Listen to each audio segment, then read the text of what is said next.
right, what is going on, guys? It is Adam, aka Marf, and this is Marfoogle News. Today, we have a great show. We're going to talk about a lot of spooky things, so stick around. This might not be for the sensitive ones, so remember that. If you are easily stressed out by very bad things going on planet Earth, then I might tune out today. We will be right back right after this.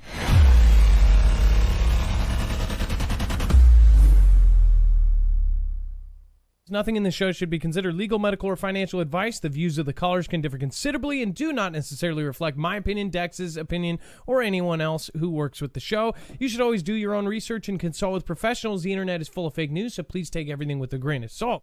If you have not already, it helps us out if you end up going through any of our affiliates, and it helps you out if you end up protecting yourself against cybercrime. NordVPN is one of the best and one of the easiest to use. If you do not have a virtual private network, it protects your IP address, which is your online identity, which actually connects to your real address and everything else. It also connects to you. If you know anything about how they are data logging and basically getting your profiles down, you can prevent that by having a VPN. Nord is, again, one of the easiest.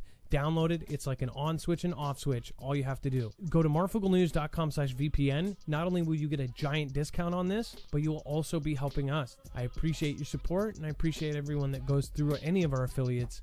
Can't say thank you enough.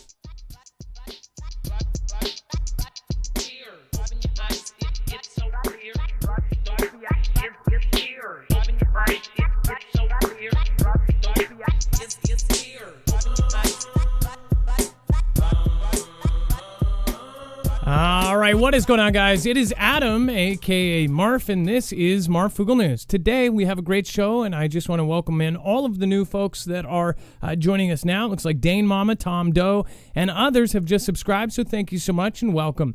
If you are new here, remember you can go and get notifications directly from us at marfooglenews.com, and you can sign up with just an email over at our email list. Again, you don't have to use your regular email. If you want to use some crazy email, you can do that as well. But if you want to get notifications, you have to sign up for the alerts over there. You can actually get notifications directly through Chrome, so remember that. And also over on the website, you can also get all of our sources, essentially a full bibliography of every single article, tweet, video, picture, document that we show you here today is over on the website. You'll just look for today's thumbnail where I am being held up by a machine gun puppy. Again, that is remote-controlled Dystopia. Once you click on that, you'll see that we have a full bibliography of all of our sources. That way you know exactly where we got the information from. Now, when you get to the very bottom, you'll see a big yellow bar. That big yellow bar signifies the overflow. That is the stuff that we could not fit into a 2-hour time slot, or the stuff that is super sensitive that they essentially don't want anybody that is fake news talking about. So, all right, and then we are going to bring in my co-host/internet brother. Today is a call-in show, so you'll be able to call in at 224400 Marf. That number will be scrolling on the white and black bar down below. Dex, how are you doing, and what is going on? Well, hello, Adam, and hello, Foogle fam. I am doing just fine. So we have a lot to get into today. We're going to take our time on some of this. Again, yesterday was a quicker show. We ended up having some stuff going down in our family.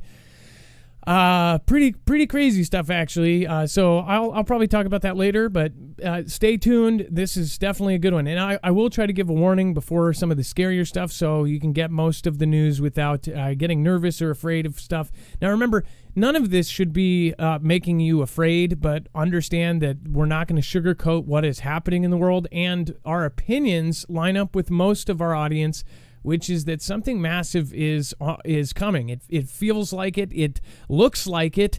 What is the saying? If it quacks like a duck, if it walks like a duck, then it's a quail. I think that's the saying, but I'm not quite sure. But again, a massive brawl among families breaks out at Disney World, hospitalizing one. When I saw this at first, I was like, okay, why is this even news? But you'll see why. Again, this is what's happening all over the world. It says a massive brawl erupted at Disney World after two families got into an argument while waiting in line, sparking a fracas that landed at least one man in the hospital. The saga kicked off in Orlando, Florida theme park's Magic Kingdom, where two families were standing in line for a performance at Mickey's PhilharMagic Theater, according to multiple reports. It says one family member left the line to retrieve her phone, and she accidentally left on her electronic conveyance vehicle. According to Disney World blog, Walt Disney World News Today, when she tried to rejoin her group, another family, all dressed identically in red shorts and white t-shirts, they're one of those family, tried to block her from regaining her spot, the blog said. So first of all, when you see a family and they're all matching clothes, you know that they are just toit. Okay? That says right there that they're just, they're gang members. That's straight up what they are. And the blog reported, I think these were Bloods. No, I'm just kidding. They were Crips that were undercover. The blog reported that the two families confronted each other at the theater's exit, with a member of the girl's family saying to the Red Shorts clan, yes, they named them that, "We don't appreciate you guys pushing my younger sister." A shouting match ensued, and both groups hurling profanities even as they gradually stepped closer to each other. It says eventually triggering a massive Jerry Springer-style brawl that spilled into the street outside of the theater. What's funny is you normally don't hear about this stuff because in Disney World, anything that's bad happens, including anyone perishing, if somebody passes away in Disney World, it has been known for a long time now, they will actually not declare them perished until they get outside the park. They will take somebody who is not breathing, their heart is gone, and they will move them literally outside the gate to declare them perished. And that's because they've had this huge pull with, I don't know if that's because of all the legal kind of pull they had in Florida and how they basically had their own laws inside their park up until, recently when all this stuff was going down. But it's like, you never hear the bad stuff that happens at Disney World. Personally, after being to Disneyland, which is very similar, I know it's not as crazy as Disney World, I do understand. I've waited 4 hours for a ride that was not even worth a 10-minute wait. And it gets really frustrating. And when you have, of course, huge families and then somebody gets hurt or something, it's like a nightclub, only where no one is getting in. So this is, again, something that it's weird because you don't really hear about this kind of stuff. And now all of a sudden there's been a lot of stories about Disney and a lot of just drama going on inside. I don't know if that's, Dex, do you think that that's because of the, that more stuff is getting out or they're being scrutinized so closely? Well, I don't know how that actually plays out, but the one thing that's sort of obvious to me is that I don't think it's just the media reporting it. We're seeing more and more of these type of events happening. And I think we originally saw it all in air traffic, right? Like all of these people just having all sorts of outbursts in air travel, right? And then, outbursts in other locations and airports specifically. And then in this case in Disney, and we've seen similar ones like this. It's just interesting that in the last couple of years, and probably it's been more than that, but it just seems like it's been leading up, that the amount of of these types of ridiculousness type fights that go on, or outbursts, or just outlandish behavior that you used to never hear of, you're hearing it all the time. Well, like families with children doing a full-on Jerry Springer style brawl. That's something that I've personally seen this go down at concerts and things in the last 2 years. And the ones that I have seen are politically driven. Somebody is wearing a shirt or a hat. I have personally seen that. I've seen somebody wear a red hat, and actually they basically go just head to head with this other family. So we are being divided, and that's something we also want to point out to you. People are being divided than ever more. If this went the way it should have went, the lady who got pushed or whatever, the person would have said sorry. They would have laughed about it and said, we're excited to go on this thing. Especially at a place like Disney World that is so magical for kids. It's not magical for kids to see these adults throwing haymakers at each other or throwing the flying jalapeno, which again, I don't think that's even politically correct anymore, but that would be the flying jalapeno. I think they call it the gliding fruit or vegetable now. All right, moving on. We have depression is not caused by a chemical imbalance in the brain, say scientists. So before you get mad at me, this is what scientists are saying. It says there is no clear evidence that depression is caused by low serotonin level, or at least that's what the new research is saying. It says the new review, which has analyzed existing studies, suggests that the condition is not likely caused by a chemical imbalance and calls into questions what antidepressants do.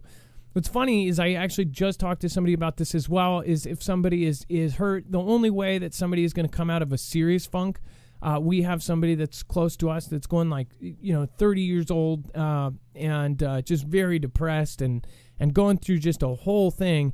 And the person, if somebody looked from the outside, they would say, you have nothing to be depressed about. You're taken care of. You don't even have to pay rent. You don't have to work. You don't have to do anything in your family take care of you.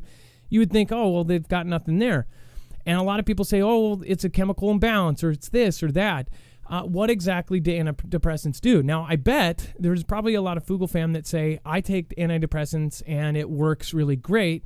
And then there's probably others that say, I've tried them and they've made me, it made me worse. That's what the crazy part about it.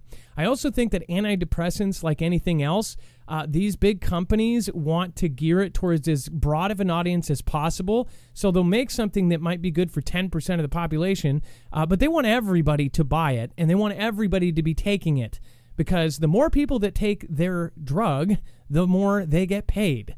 And that's as simple as it gets. The more people taking that medicine, the more money that they are getting. So they do push it on people, and I know that they I wouldn't say bribe, but I would say they talk doctors in, they give them gifts, they give doctors gifts, and I mean, it's as little as a stupid pen with the name on it to remember, to make them remembered to suggest it or to look at it, to full-on gifts, or I wouldn't say it's a bribe because they're not bribing, but lavish gifts to doctors to get them to push their medicine rather than their competitors. Have you guys noticed this, or have you seen this happen firsthand? Have you been suggested something that you probably didn't need, but of course your doctor wanted to push it? I have personally, and especially in my teenage years when everybody was getting diagnosed with ADHD and everything else. But yeah, this is pretty interesting. It says that researchers say that their findings are important, as studies show that as many as 85 to 90% of the public believes that depression is caused by low serotonin or a chemical imbalance. Most antidepressants are selective serotonin reuptake inhibitors, and were originally said to work by correcting abnormally low serotonin levels. There is no other accepted way by which antidepressants affect the symptoms of depression. Lead author Joanna Moncrief, professor at psychiatry at UCL, is a consultant psychiatrist at Northeast London NSH Foundation Trust, or NELFT. I know I didn't say a bad word there, and I'm not after the mothers. She said, it's always difficult to prove a negative, but I think we can safely say that after a vast amount of research conducted over several decades, there is no convincing evidence that depression is caused by serotonin abnormalities, particularly by lower levels or reduced activity or serotonin. The popularity of the chemical imbalance theories, in quotes, of depression has coincided with a huge increase of use of antidepressants. So a lot more people on them. And I'm not disagreeing with the fact that they do work for people. And that's what I say. When they do work for somebody, they work amazing. But when they don't, they even say almost, I always thought it was so weird that almost all antidepressants have a warning that say, if this goes wrong, it actually could make it way worse and you could become, to the point where you want to take your own life. So, and then it says prescriptions for antidepressants. And again, remember we had 2019 and all that drama go on. Prescriptions for antidepressants have risen dramatically since the 1990s, with 1 in 6 adults in England and 2% of teenagers now being prescribed antidepressants in a given year. I personally, and this is just my personal opinion, I don't think that teenagers should be given any kind of medicine until their brain stops developing.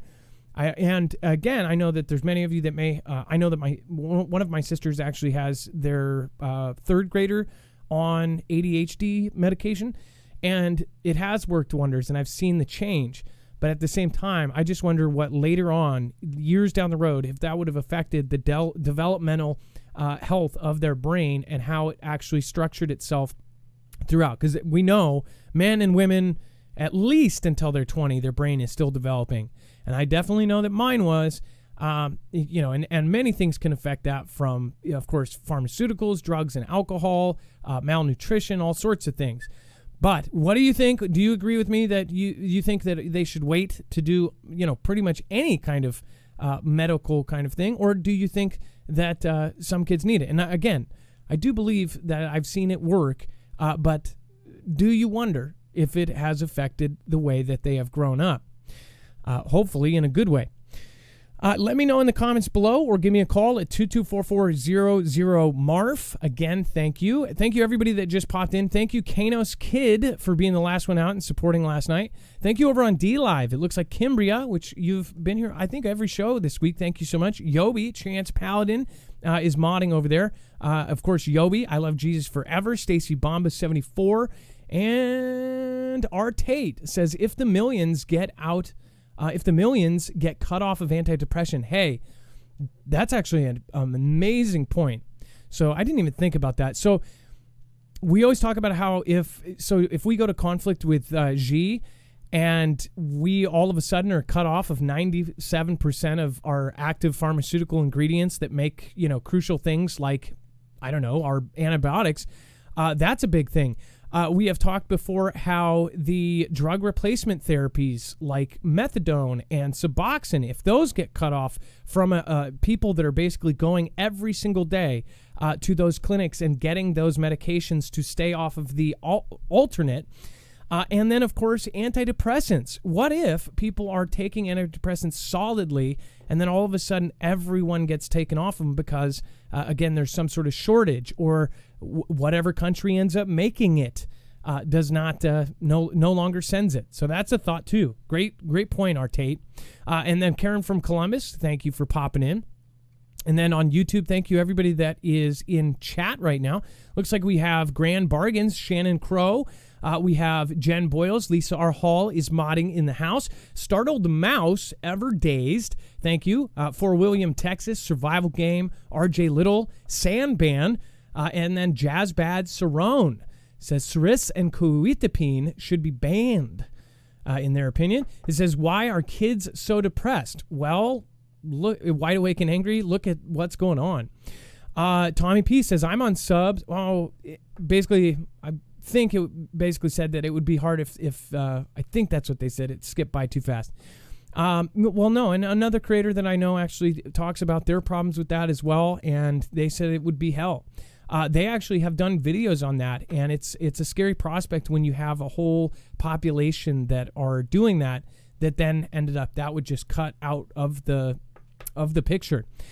Let's see. Abby Dishaw says, I've been clean on methadone for 13 years. So what would you do, though? And you've been on it a long time. I don't know.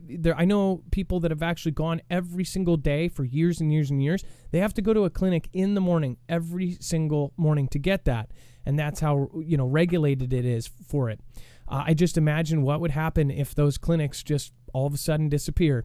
MMJ, what is going on? Easy to control people once the bad things start. They don't have their medicine. That's right. And that could be a carrot too. John Burkay, they could hold it right above your head.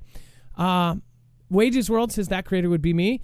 I wasn't going to put your business out there, but I think it's a really good thing that nobody really talks about. And then Jamal Williams, true.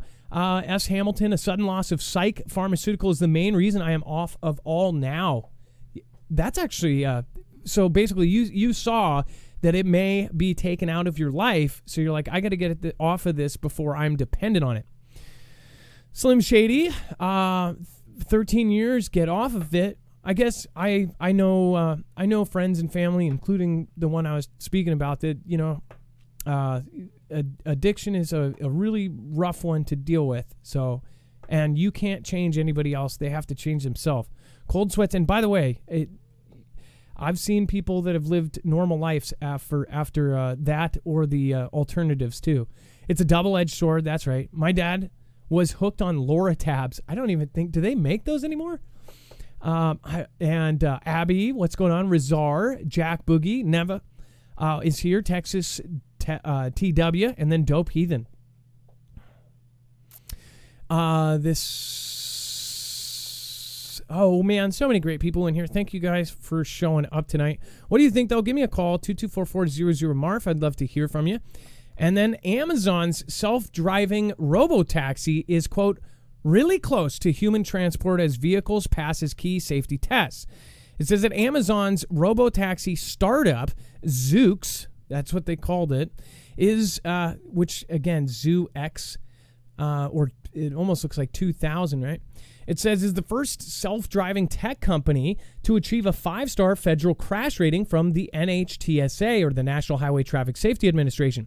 Zoox's co-founder and CEO Jesse Levinson said, quote, "You're going to see it, robo-taxi, sooner rather than later." So they're saying, and this goes into the theme of today's show, this dystopia, and some do consider it a dystopia, is here. This is not something that is a later type of thing. This is something we are going to see in the next year. And what's crazy to me is how fast they are moving forward on things like this. And it makes me think of the greater plan for what they have planned for us, especially with all of the changes that have happened in the last couple of years, how robots are now replacing, and they're saying, they are telling us, they're telegraphing, they're not saying it's a chance that a robot will replace certain jobs. They're telling us that this is going to happen in the next few years. So imagine anybody that works right now at a warehouse that stacks and sorts things. Now, I understand that they have these kind of conveyor belts where they have robots doing certain things, but they always have humans. What if there are humanoid robots like what Elon is making? And by the way, tons of competitors.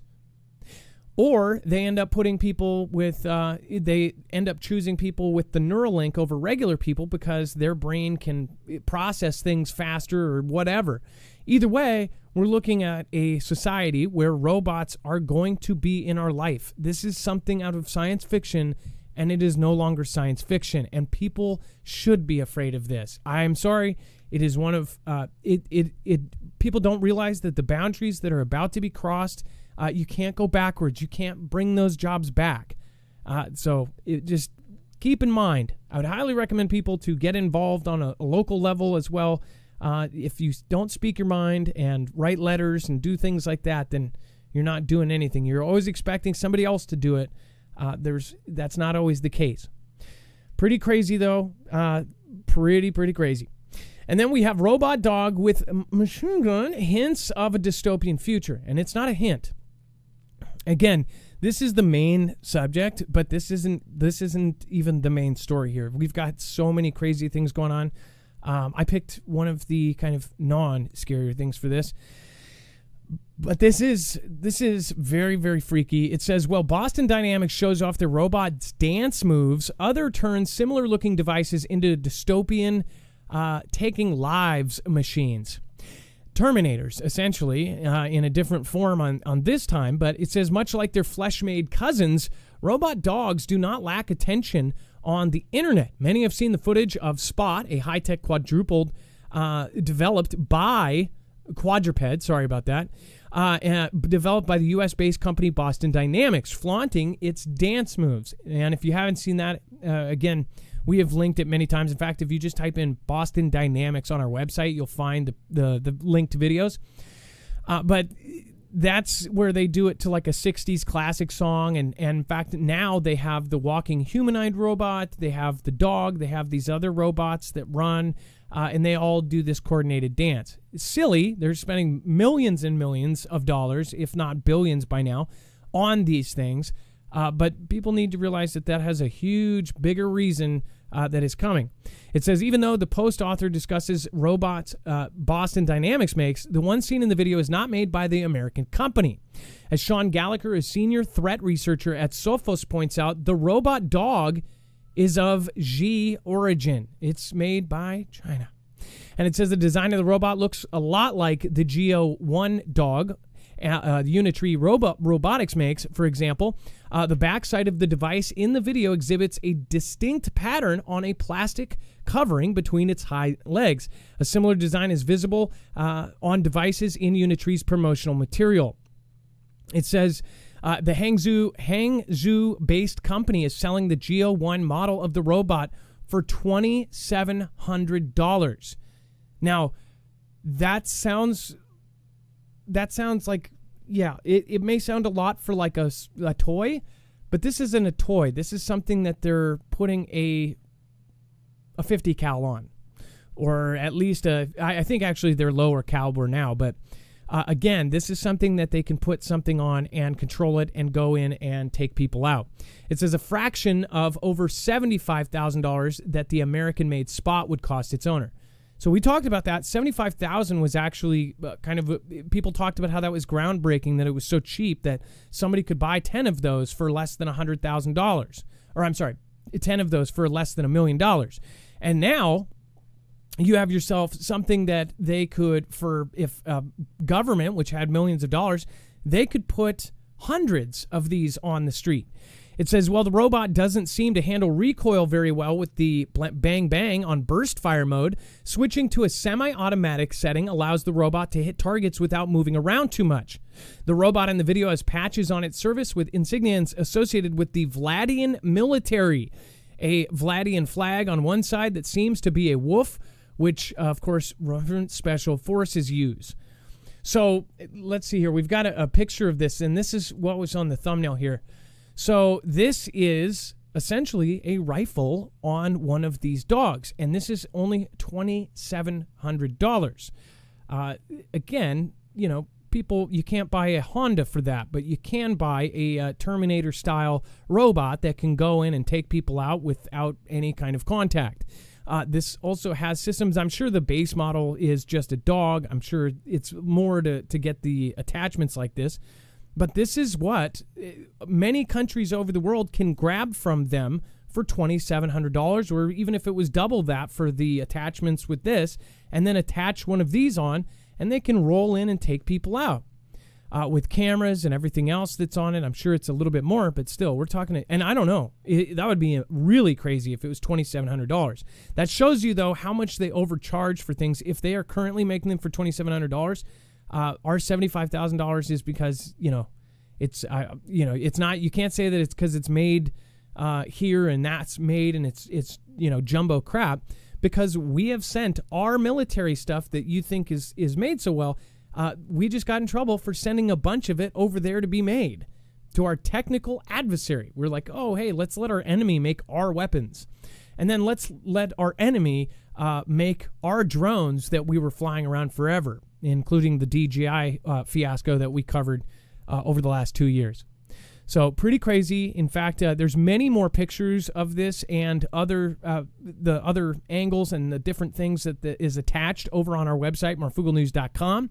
Make sure to go check it out. What do you think about this? Give me a call at 2244006273. Again, that number is scrolling right down below me, so remember, you can pop in and do that. D-Earth Observer, thank you so much. RSA Animates, changing the education paradigm. RSA Animates, I love it. I'll have to check it out. Thank you so much, by the way, and did the live long and prosper emoji there. And thank you, D-Earth Observer, for your support. Thank you for the super chat. And then, of course, thank you over on D-Live. Lots of people just popped in. Jay Rockin, thank you for gifting 5 Marfia badges. That's really appreciated. Jay Rockin, make sure to thank Jay Rockin in the chat. Tabby Cat, One Aunt B, It's J562, 1% Mo, or 100% Mo, Renegade Petey, and of course, V Night V and C. Thank you so much for stopping by. I see you at least once a week stop by, and I really do appreciate it. I do notice. NBlast Sims show how useless NYC PSA is. Much more puzzle parts are fitting together now. Nuclear blast simulations show how useless the NYC. So the NYC, the New York City PSA about a nuclear explosion, which did make national and international headlines, that was because they have not done one of those in a very, very long time. We have actually, in general, in the U.S., we've had a rule against that, about doing nuclear PSAs. And it's because, one, it sends a message to other countries that, hey, we're doing PSAs, and experts thought that it sent the message that we may use one, and that's why we ended up getting rid of a bunch of our air raid sirens and other things, basically giving people the comfort saying, hey, that's not going to happen. But now that is happening, a lot of people in New York City are freaking out. But if you look at the simulation, even one big one hits, there's not going to be, I don't know if there'll be survivors at this point. It's not like it's the first couple versions of the nuke, which would do, a couple city blocks. These things can take out states now. So good point, V-Night VNC. I hope you're still creating. I hope you're still putting out content on all platforms. Thank you so much for stopping by over on DLAT. All right. And then remember to call in. We have a few lines open. And then also we do have a special guest talking about the insane solar weather today. So we're going to be playing something in just a second. Dax, if you want, I'll end up loading that up here in a second.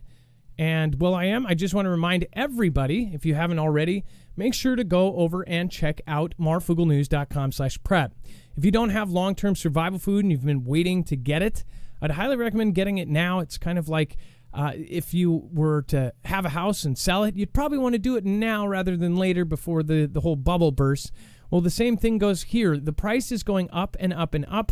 And 3 years ago, almost all freeze-dried foods were a fraction of the cost. And when you consider that the food that you are buying has a 25-year shelf life, it is definitely better to get it now rather than down the road, especially since it's guaranteed to go up. And I say that because we have inflation, we have gas prices, we have transportation and everything else.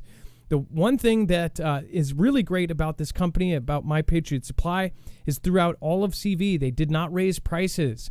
And they did that. They made sure to try to keep it as low as they possibly could. And I bet it probably hurt them not to do so.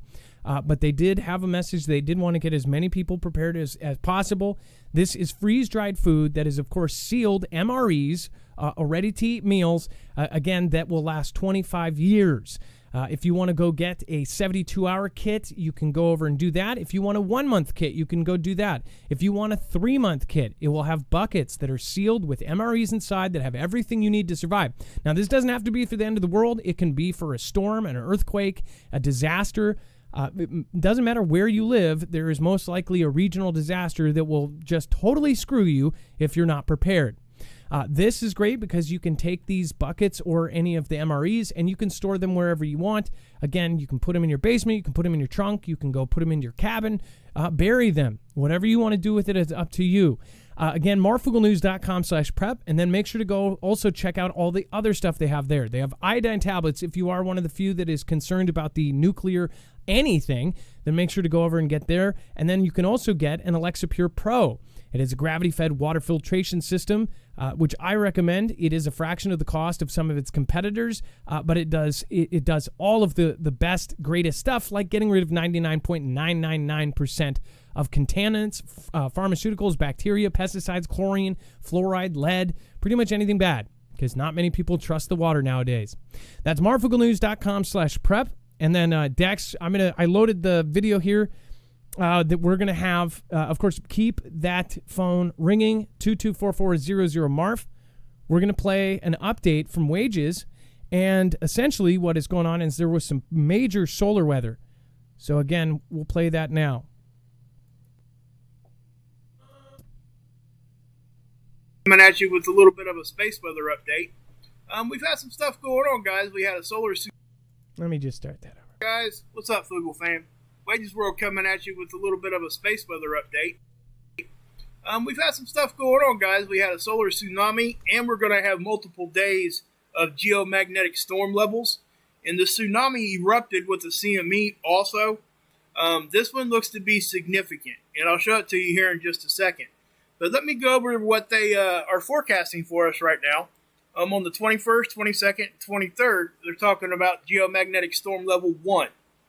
All 3 days. Now, they're coming from multiple CMEs and a coronal hole stream. If people don't know what that is, I'll get to that in just a second. But what we're going to talk about, guys, is the combination of a coronal hole stream and a CME from that solar tsunami at the same time, because it's got potential to give us a pretty decent hit. As of right now, guys, we are in a geomagnetic storm from one of those first hits, and that's what you're seeing right here. Okay, these are flares up here with the X-ray flux. We're not going to talk much about these because they're not really big flares. That's how you register a flare, is by X-ray. But geomagnetic activity is what we look at for geomagnetic storms, obviously, and that comes from plasma hitting our magnetic field and getting through, and that's what causes geomagnetic storms. So right now we're at a G1, which is very low level. Not much is happening with that. You probably don't even know what's going on. And but we got a chance to even get G2, in my opinion, maybe even G3 on the outside here in just a few days. Okay, guys, I got you over here at SDO, and it's a satellite that looks at the sun, sits right out in front of Earth, and it always looks at the sun, right? And what we're looking at is the 211 angstrom. That's a specific angstrom of light, and they do that so they can see specific gases. And we see different things in different gases when we're talking about the sun. But the first thing I want to talk about here, guys, is the coronal hole. This is a substantial hole, okay? They're typically not that big. And this one has been opened up for quite some time. I'm rolling it backwards right now so you guys can see how long it's been there and how big it actually is. This is right in front of us. And what's happening is the corona has opened up a little bit and the surface of the sun is exposed. So it's allowing highly charged particles to be shot at our planet. And it's been happening for a few days now and it's starting to get here. And with the bigger eruption I'm going to show you guys here in just a second, it's going to combine with that, at least according to their models, and it could give us a pretty decent hit. So, let me get you guys to the tsunami part right here. That's a calibration roll, by the way. They have to roll those satellites sometimes just so they can find home again. They have to adjust them to keep them in the right position to extend their life. But anyway, what you're seeing here, there it went. Okay, I know it's kind of hard to see. See that? Kind of erupting out. But watch the corona of the sun. Watch what it's doing. You see that go all the way across the surface. That was substantial, guys. Very substantial, okay? Not only did it go across the surface of the sun, but it ejected out into space. At us. Right in front of us. Okay? So, with that being said, yeah, we're going to have to take a look at this in a more deep way. Now, people ask me, why is this black? That's not, are we seeing right through the sun now? No, that's actually the surface. Most people don't know that the surface of the sun is actually colder than the corona, than its atmosphere. It's puzzled people forever, right? And now they actually sent the Parker SP out there, and that's the one that went out, kissed the sun, got readings inside the corona, and this main mission is to try to figure out why the corona is hotter than the surface. So that was the purpose of that. But the combination of this coronal hole, two other CMEs that happened before this, okay? Now we got this third one coming right at us, all right? That could definitely put us up into some decent-sized geomagnetic storm levels. Okay, guys, what you're looking at here is that solar tsunami CME eruption. This is NASA's version of the Enlil spiral model. And what you're seeing, guys, is the sun, the Earth, top-down view on the left, side cut in the middle, our orbital line stretched out in a straight line. All three perspectives are showing a direct hit. Something else that's happening here is that coronal hole stream I was just telling you about, you can actually see it combining with this CME and right at our planet. Now this is NASA's version. NOAA has their version of the same model in which they take in consideration different data points a little bit different. So sometimes they don't agree and sometimes they do. And this time, guys, they agree. This is NOAA's version of that same model. Okay? So let me blow that up a little bit for you so you get a better look at this. And actually, I'm going to, I'll blow that down just a little bit more. This thing is showing you 2 days behind us and trying to forecast out 2 days ahead. Right? And people have heard me say, I don't trust this thing 5 days out. But this is not 5 days out. Okay? So what we're going to look at here, when I run this, you're going to be a little bit probably taken aback because most people have never seen it look like this. So I'm going to push start here. And what you're going to see is this. Check this out. Now, anybody that's ever looked at this model before knows that that's fairly impressive. Okay? It's not like, I'm not saying it's grid down. If it is, I will tell you straight up. I don't think it is. But I do think it has a good chance to get us into probably G2, maybe even G3 levels, taking in consideration that we are already being impacted by geomagnetism days before this one's going to hit. Now, I want to point out here, guys, you see the density up here? Okay, 4 is normal. But we've seen 10 and nothing happened. They're talking 50, okay? and a solar wind speed of 800, even more, right? What's normal wind speed? Well, that's 300 to 500 kilometers per second. So if both of these are risen like this, and you can clearly see this model showing you that, you see this little notch here? That's that CME catching up with and getting incorporated into the solar wind stream from the coronal hole. So both models are showing a direct hit at Earth, right around the 23rd, 24th-ish. Just wanted to say thank you to Irish Rebel. I appreciate that very much, and didn't want you to miss it if you left. So thank you so much. Depending on how fast this is truly moving, but check that out. I mean, that's significant, guys. Okay, guys, what this is a Magnetopause model, and it's basically showing you space weather hitting our magnetic field, okay? And what you're looking at here is magnetic pressure. That's what this is trying to represent. Now, watch what happens. See how we got a lot hanging around anyway. Also, notice this angle. This angle was like switching at a pretty good rate earlier, and I think that has helped push us into storm levels also. But watch our magnetic field start to react, and it will actually sense this stuff getting here before it does. Watch. See how it's pushing out? Now watch what happens. Pushing, pushing, pushing. Bam. Now it's hitting. See that? And as we go forward, you're going to see we're out there, and now we're going to start back and forth, back and forth. This is why when we get multiple stuff happening at the same time, it doesn't have enough time to get back to its correct, stable, ambient position, and it's able to deflect magnetism a lot better when it's able to get back to that. So when we're getting rung like a tuning fork, cracks, holes, whatever you want to call them, they open up, okay, and it lets more stuff in, and that's when we get the higher geomagnetic storms, and that's why we're even paying attention to this at all. Okay, guys, this is a graph where it's trying to show you what can happen during geomagnetic storms. I'm not going to read this. I'm showing this so you can take a screenshot and read it yourself, or go over to NOAA and find it at the bottom of their page. There'll be a link for this. And it's a good thing if you want to know exactly what can happen during each level of storming. This is a good thing to look at. Okay, guys, this is over at Seeds, and this is on a different satellite called SOHO. And it's from the LASCO C2 coronagraph imaging. And this right here is an actual disc on the camera, always looking at the sun, and it blocks the main light so we can even get a capture at all. This is that same eruption. Okay, I just wanted to show this to you real quick because it definitely is showing you that, yeah, this thing is blown off there. It's pretty decent size, and we're just going to keep an eye on it. So we're going to end here on NOAA, and I'm going to show you this again.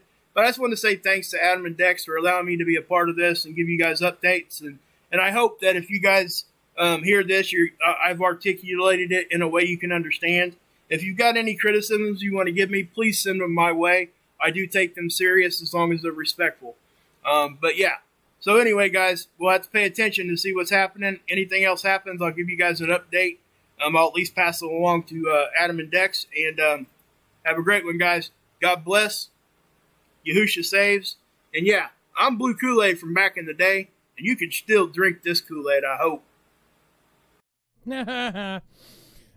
By the way, so you will be able to find his channel over on our website, marfooglenews.com. On today's page, you'll just look for this thumbnail, and then when you go to that thumbnail, you will go to the very bottom, down to overflow, and he will actually be below the web only. So caller info always goes there, and same with guests. So again, if you call in tonight, your information will be there. If you have a channel or if you have a website that you want everybody to know about, again, that is where it will be. All right, and thank you, Wages World, and great presentation. One thing that I saw too is there have been other people that have said that they are seeing disturbing patterns on how this whole thing could be like a G1 that turns into a G2, G3. Of course, G5 being the worst. People are not looking very positively towards the future because a lot of these different scientists are all agreeing. In fact, scientists that are normally in complete disagreement are now starting to come together. And then there are other theories which are actually going to the top that are newer theories, and they're finding out a whole lot more about the sun and the actions. A lot of our audience actually believes that almost every disaster on Earth, major one, just absolutely ginormous one, throughout Earth's entire history, has been related to the sun's actions.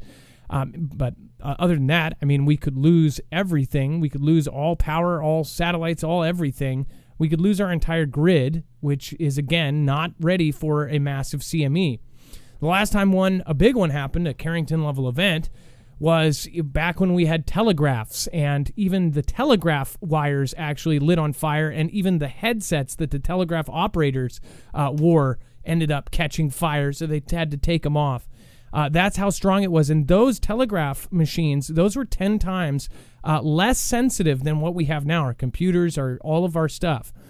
So it's not something that, many people even think about. I rarely meet somebody that actually follows solar weather. It's crazy to me. If you're in this niche and if you have this audience, and a lot of us do, but how many people have you talked to that have no idea about anything as far as if a solar flare is coming or happening? There might be, and there's not even enough movies about it. A lot of disasters people will be afraid of. It's because Hollywood has done, don't look up for asteroids and things like that. Personally, I think that it's something that should be covered more because it is a world-ending type of disaster if it does happen. All right, and let's see here.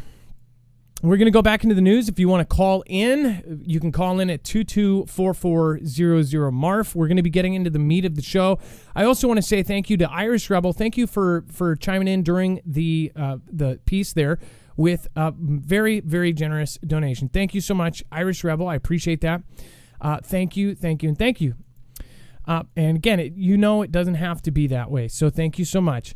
D Earth Observer, throw seeds, not stones, grow, grow, grow. Yes, exactly. Throw seeds, not stones. D Earth Observer, that's a new one. That's my favorite. Again, you should be throwing seeds instead of stones. Little Preacher says game over, and Little Preacher, again, thank you for your support. And D Earth Observer, thank you again for your RSA Animates comment. And then East Tennessee Preparedness, I hope you're still here, says thanks Adam, Dex, and Mods. Always watch, even if it's a replay. East Tennessee, thank you, and I'm glad you made the live today.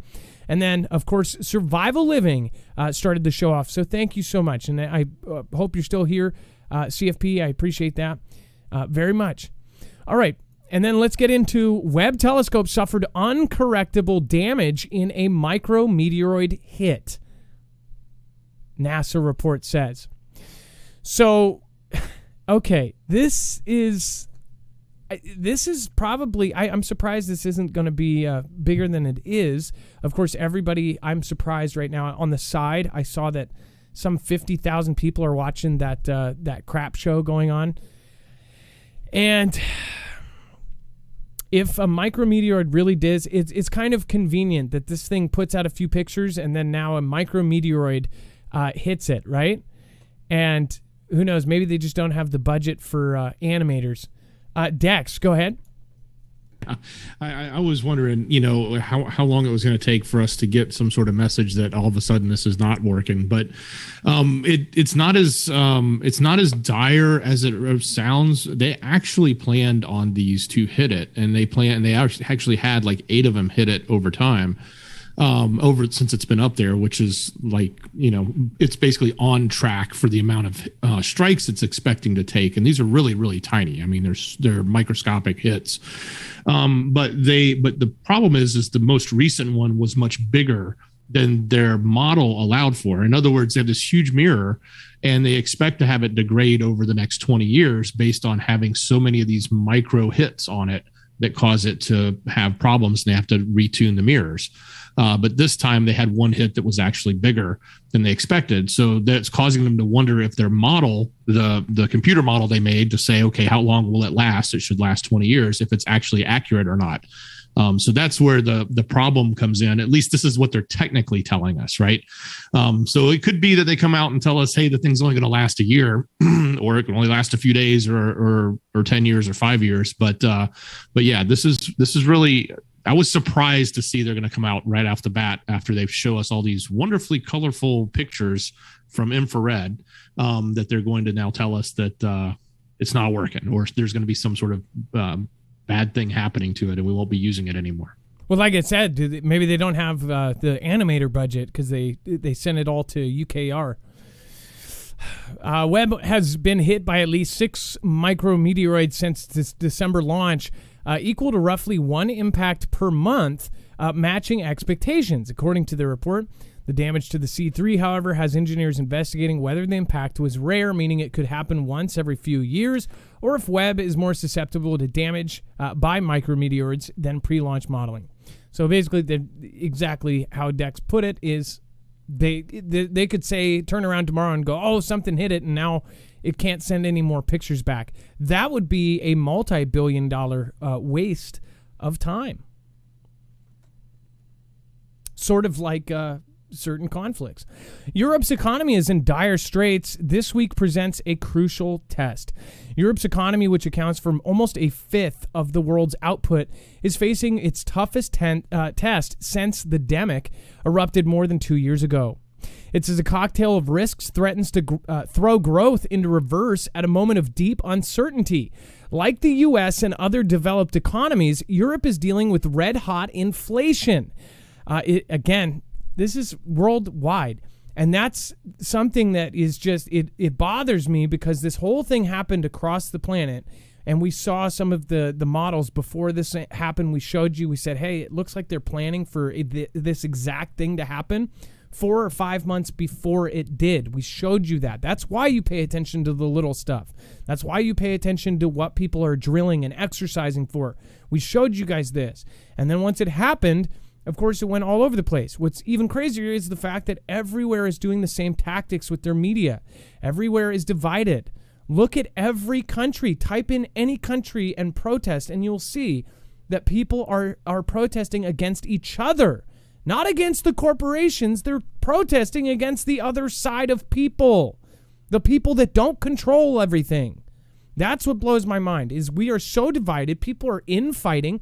I just talked to 2 more people in this niche, and 2 more creators are it's like they said one thing on their show about something, one of their beliefs, and just everybody lit on fire. It's absolutely insane. Why can't we have an opinion anymore? And everyone has to look inside themselves and say, why can I do this without getting offended?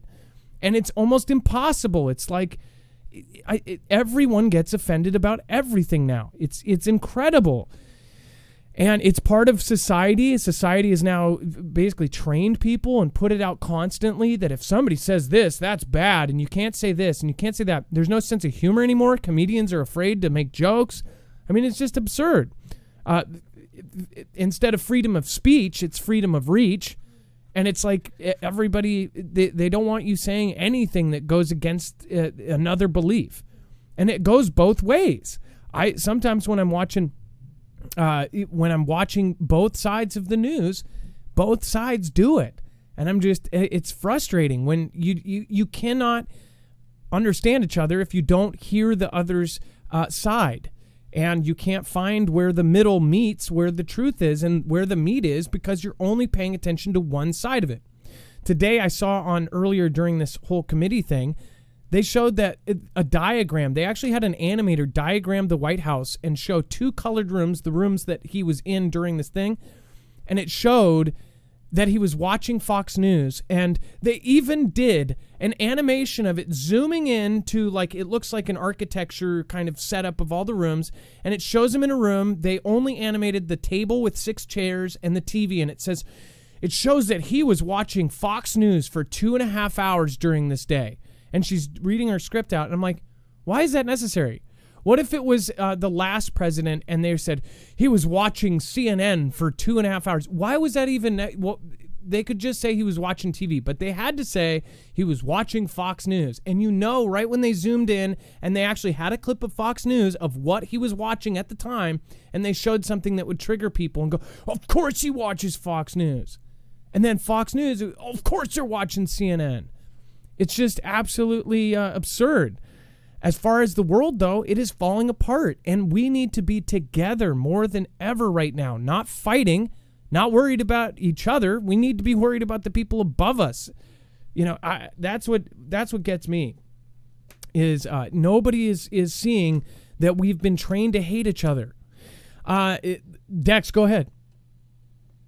Well, Adam, I think it was Kano's kid in last night's show that gave us a comment about Alaska Preppers video. I don't remember which video they were referring to, but I did go watch a last couple of his, and one of them was specifically about a computer program that was modeled around predicting when the next conflict would come about and when economic downturns would happen. And one of the things that he was talking about specifically was when, as this inflation is happening, and specifically as a lot of the other countries around the world are having these economic problems, specifically EU, but a lot of other smaller countries are, that when the EU's economy sort of collapses, that is our warning sign, so to speak. And that he was stating that basically we have anywhere from, a few days to maybe a couple weeks before we will see that effect.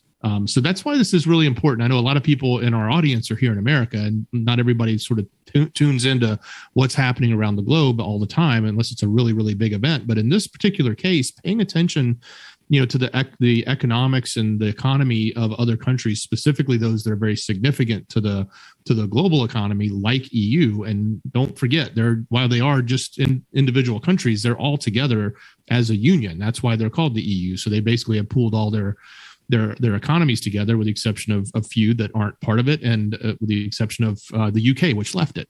But the point being is we have to watch this, and it's important to pay attention to what's happening in these types of things, because they can be the signals that we need to know what's going to happen in our economy, specifically whether it's hyperinflation, or some sort of drastic event that may or may not happen from an economic standpoint, like those words they float around, reset and other things. So it's a domino effect, and if Europe goes and the UK and all of these different events kind of play out like they are saying, and by the way, at the water cooler, nobody is talking.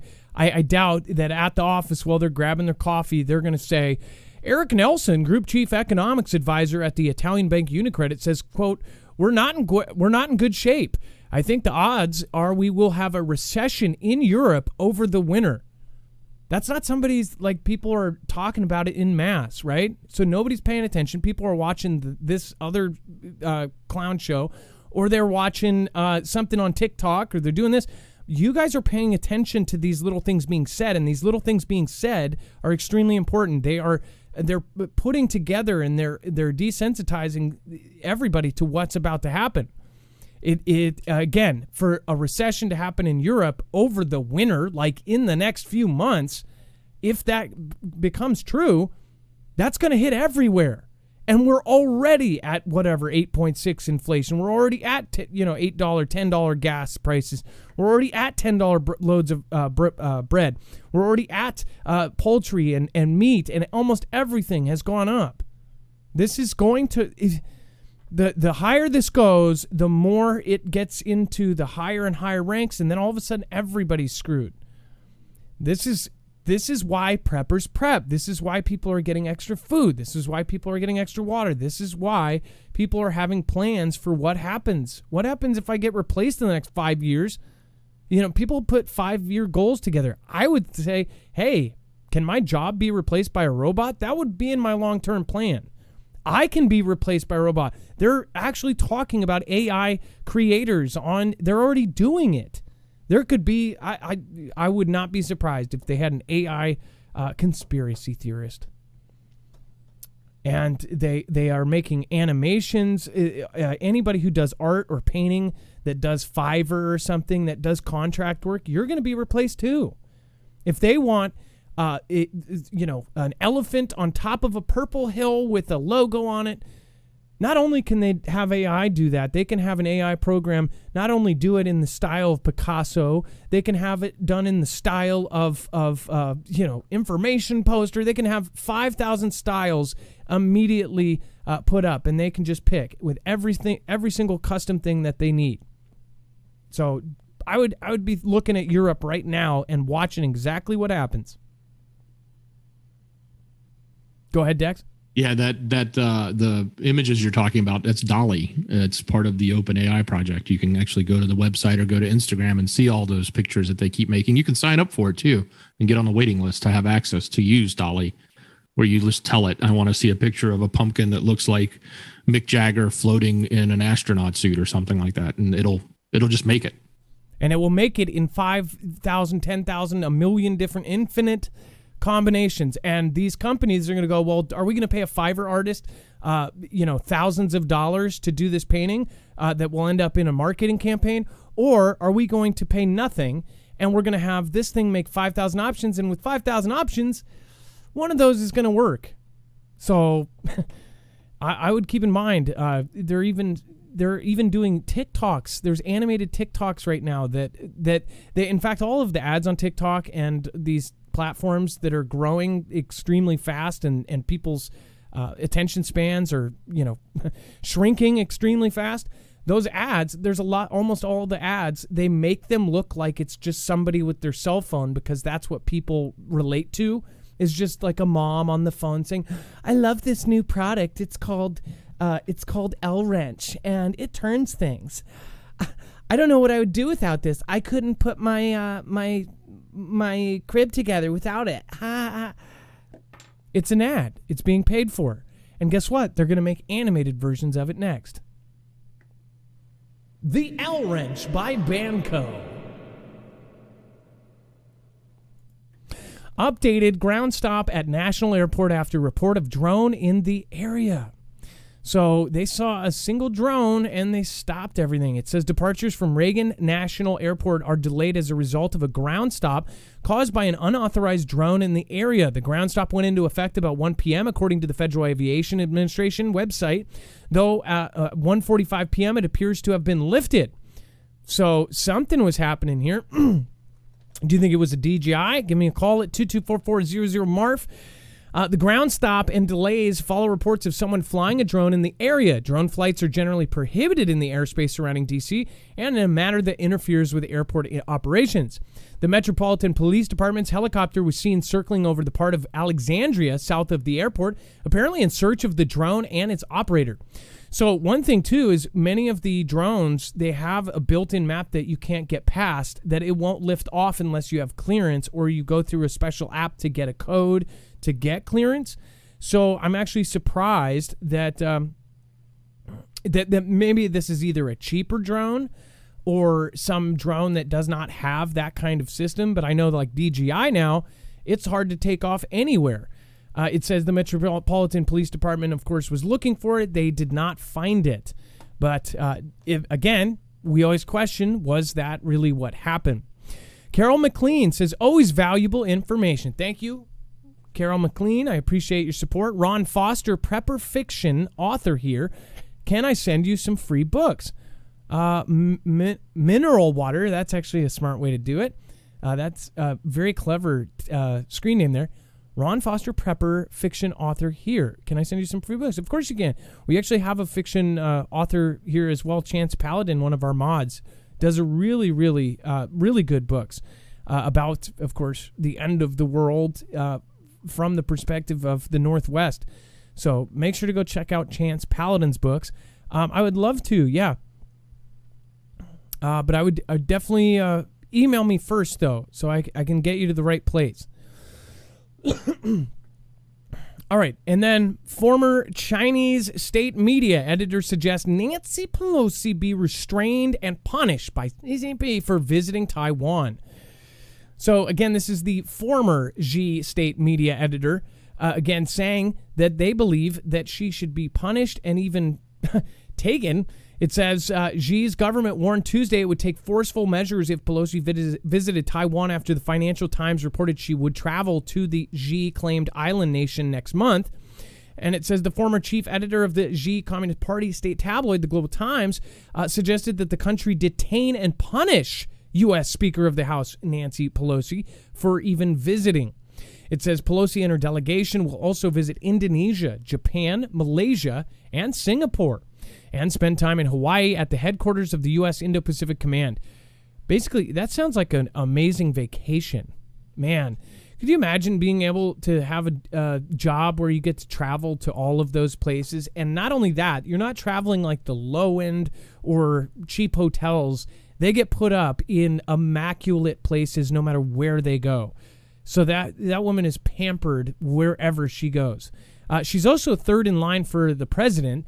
So if anything happened to the pres or the vice president, she would be running our country.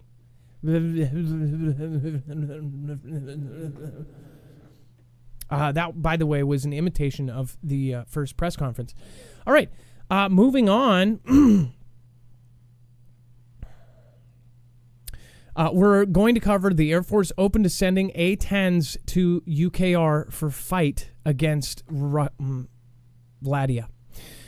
First of all, pretty crazy, especially considering we'll talk about the A-10s, and actually A-10 Warthogs have been trained to land on highways. But I do want to remind you the show is brought to you by Energy. In fact, my whole studio is run by a Flex 1500. If you've never heard of a solar generator, they are absolutely amazing because they are absolutely silent.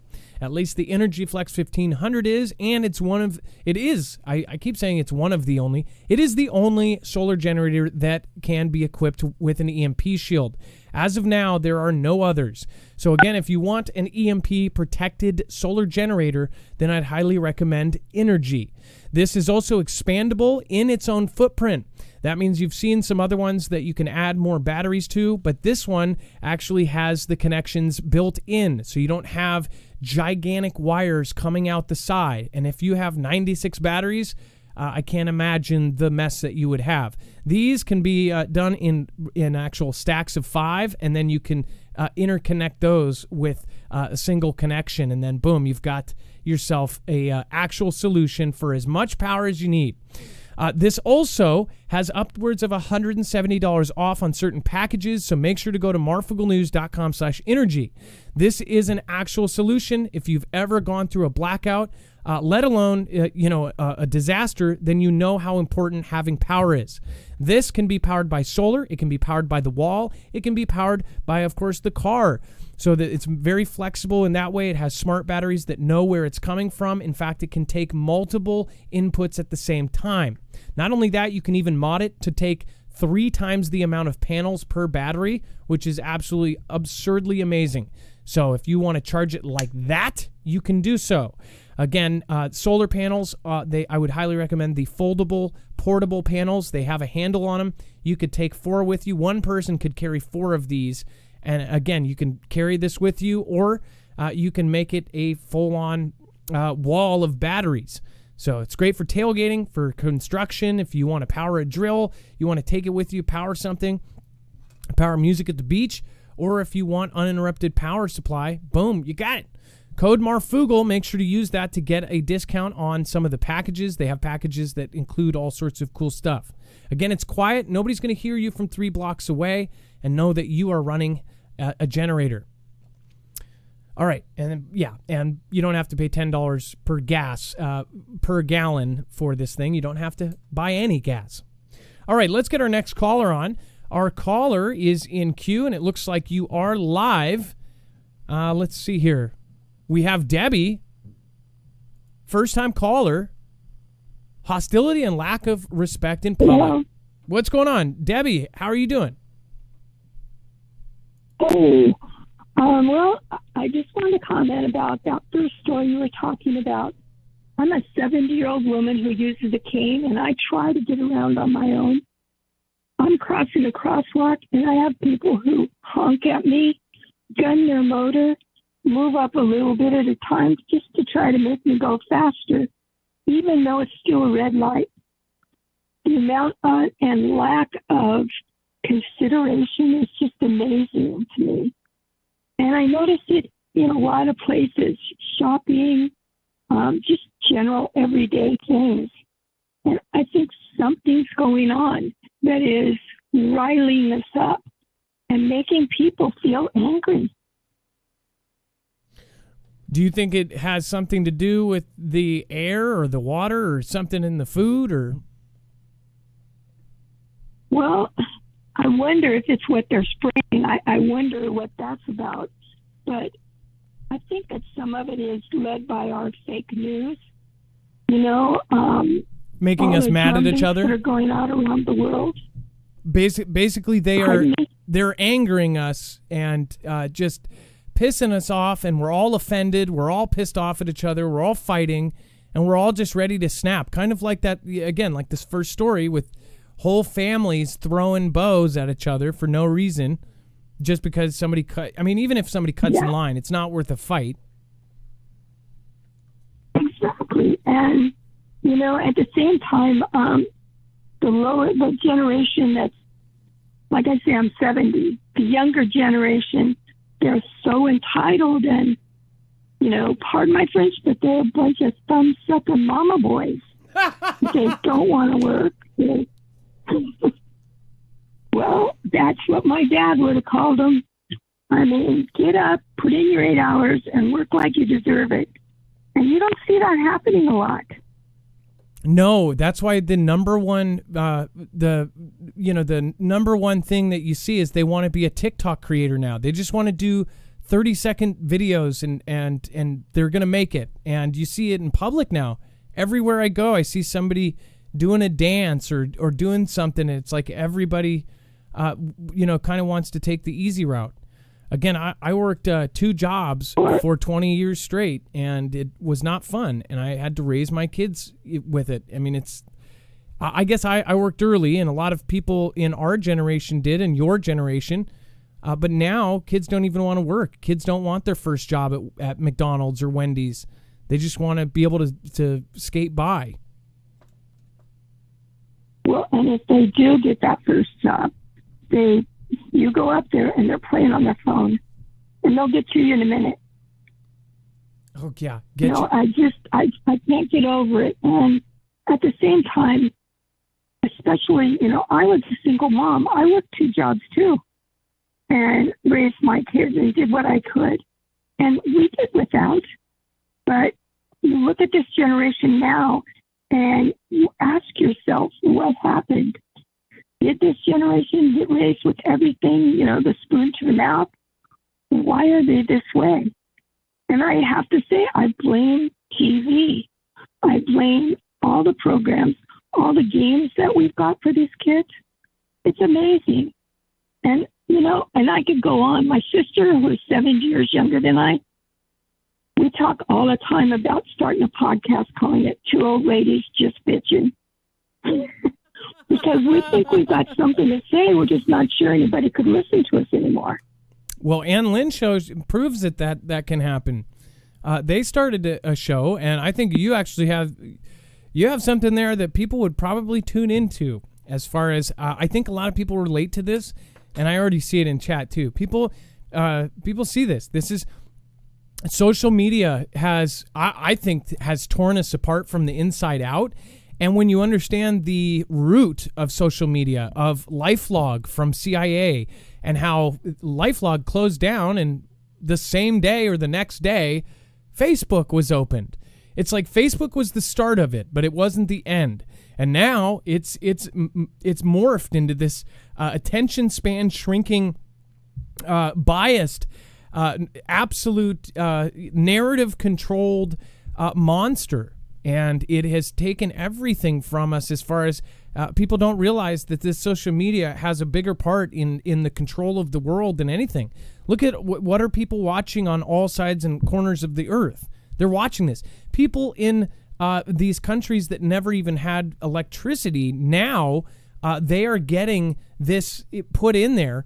Think about the countries that didn't even have electricity 5-6 years ago, and there's a bunch of countries that now have Starlink, and they are now creators on this thing. This is their first introduction to all of it.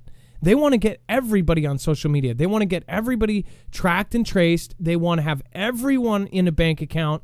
They want to control every single dollar, no matter where you are in this corner of Earth, and they want to watch you.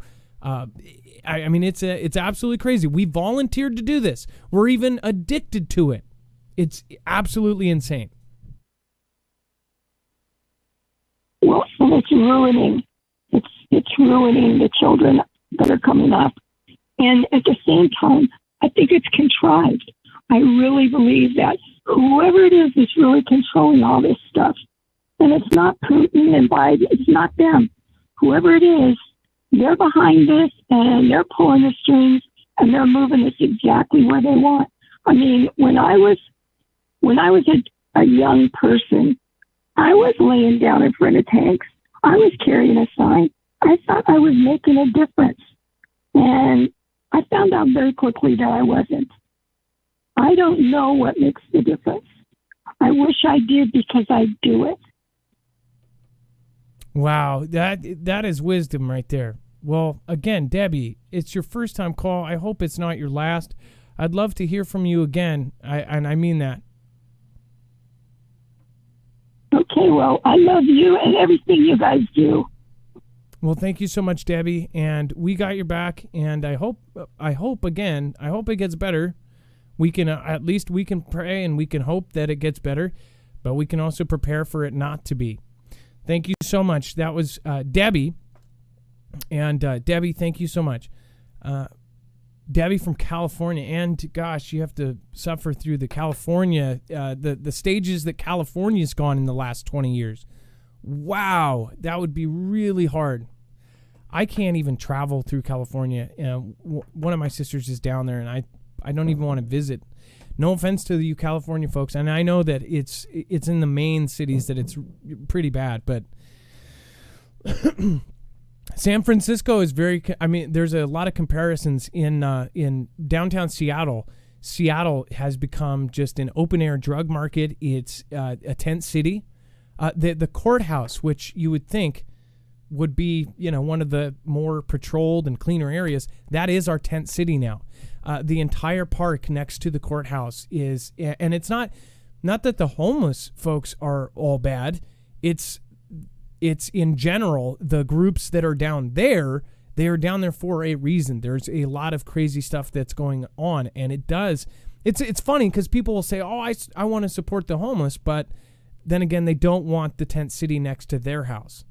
I've seen it time and time again. When my mom lived in a tent city, she moved to 4 different tent cities in Washington, and it was because nobody wanted them in their neighborhood, but they would donate money to do it. We'll donate so you can move somewhere else. Everybody wants to support it, but nobody wants to be around it. And I can see both sides of it, but there's got to be a better solution. And really, I think that it's like they want more people to be homeless and than to have jobs and to have this. It's all part of this crazy system of motivation and money and power as the motivation. They want to make the poor poorer and the richer richer. Bible Talk 777 says, hi fam, been watching the replays, just quiet. Much love, Adam, Dex, Mods, and Fugu fam. Well, thank you very much, and thank you again for sticking around. I appreciate you, Bible Talk. I appreciate you, Mineral Water, Carol McLean, Irish Rebel, and everybody else tonight. Thank you, D Earth Observer. You guys are amazing. All right.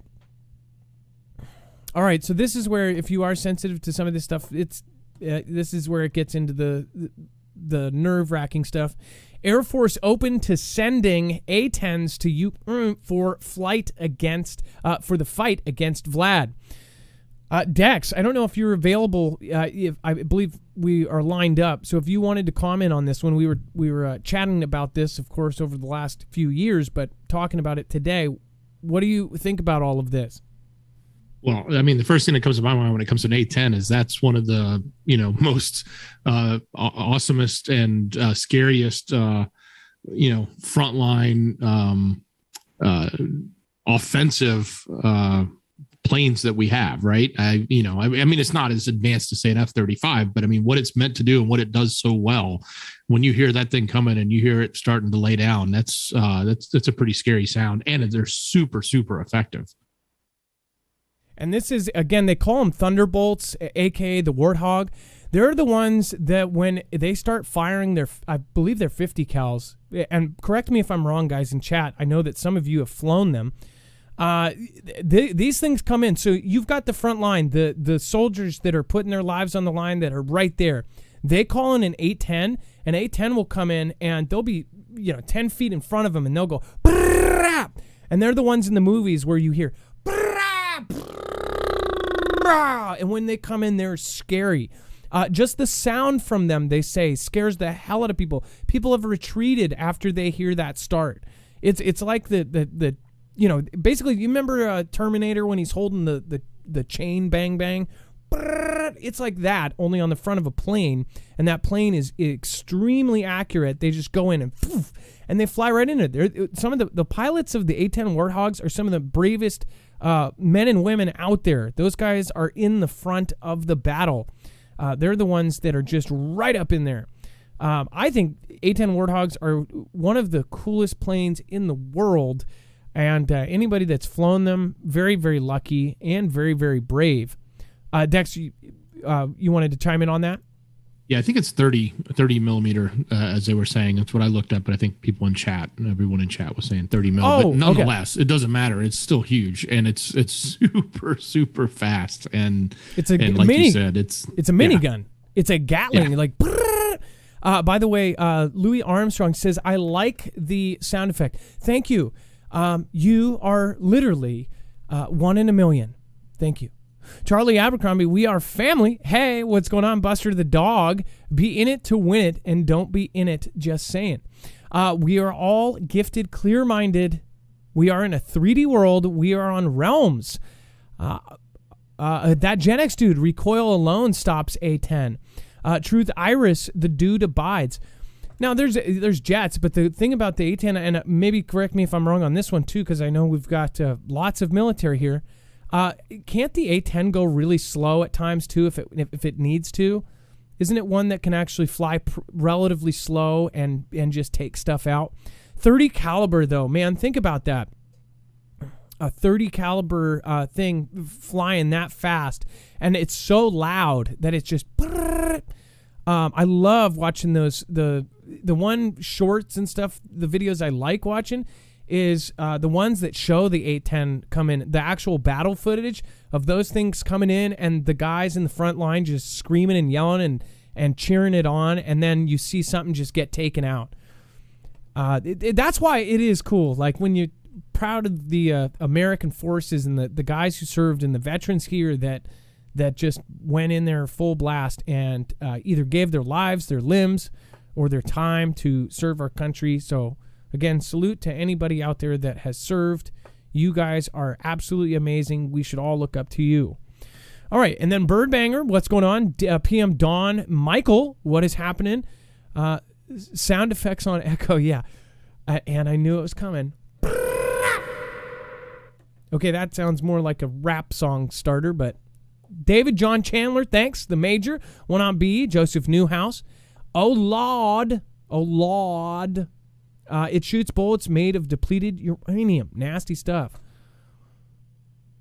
If that is true, I did not know that. Lived right by a base that flies those. Christine, yeah. The sound of, I don't know how much sound they make without the bang bangs, but man, when they are something to be reckoned with. And then UKR conflict must end to prevent nuclear abyss. Lukashenko tells AFP. So by the way, if most people are not paying attention to all of these, they're paying attention, they might hear this once here or there, but the people that are paying attention daily or watching or reading every single newspaper or seeing all of these quotes, I would most definitely say that this could be compared to the cold conflict. But I even think, and I wasn't old enough to be watching this stuff when the last time that the rhetoric was this bad. But I will say, I'll ask some of the 50, 60, 70-year-olds when there was this much rhetoric with Vlad, with his country. Has it ever been this often? It's every single day from every official there saying something about nuclear, something about this, something about that. Now, I remember, learning about all of the different back and forths and the tit for tats. But this is not a good thing, obviously. But the messaging is all the same. It's very scary when you think of that. Even if they do light off some nukes and boom, boom, boom, boom, and destroy millions of people, the thing I think about is how little the people at the very top who will be in their castles that will not be affected and will know exactly where those strikes are going that it will not affect them and they don't care about the lives of the people that will be affected. That's what bothers me, is I know there are people that would actually, they talk about it. They want to just wipe people off. They're like, these people are just garbage. They're the stuff I step in on my neighbor's yard. We just need to get rid of them. There are people like that.